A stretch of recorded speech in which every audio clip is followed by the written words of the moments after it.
Hey guys, it's Brian again. Well, yeah, there it is. That's the guitar I built. I finished it all up in one night.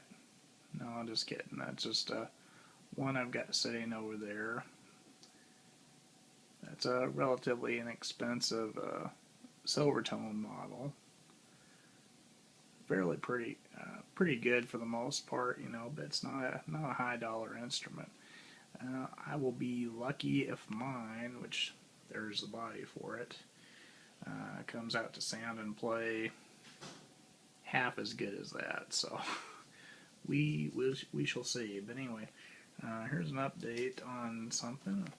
Well, first of all, there's Copper come to say hey, sweetie. Um, so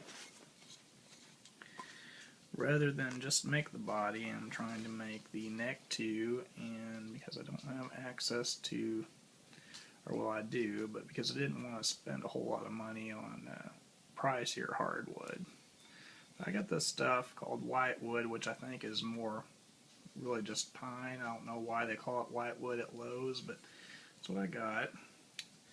Took these boards, I measured them to the scale length that I want, and I cut them up. This was all one long board that I cut into fours. You can see, so I glued two of them together, and I glued one on each side of that, raised up a little bit.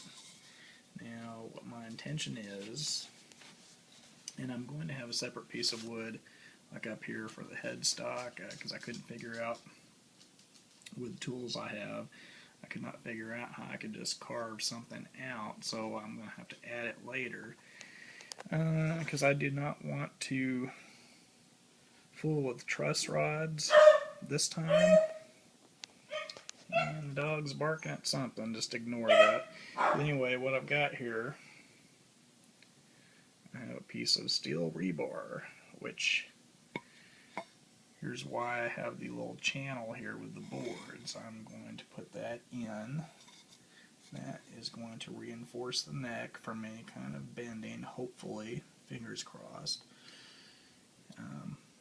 Also, see, I cut the board into strips, the long strips like that, if you can see the end of it there. My theory is putting it together that way with the long strips hanging down give it a little bit more strength than if the board was flat.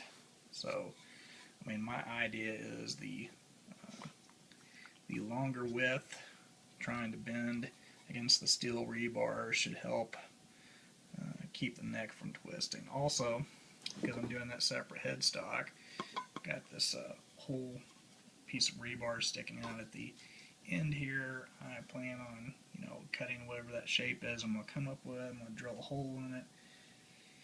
The headstock will go, hopefully this will fit snugly into the headstock, and I can glue it and sand it off down here at the end. You just make it all smooth looking and everything. So that's what I'm attempting to do with the handmade guitar neck, and done research on the internet. I've not seen one put together like this. This may be a whole new thing, and it may not work worth anything. But and you may wonder, okay, so you're just going to have a square, blocky looking neck?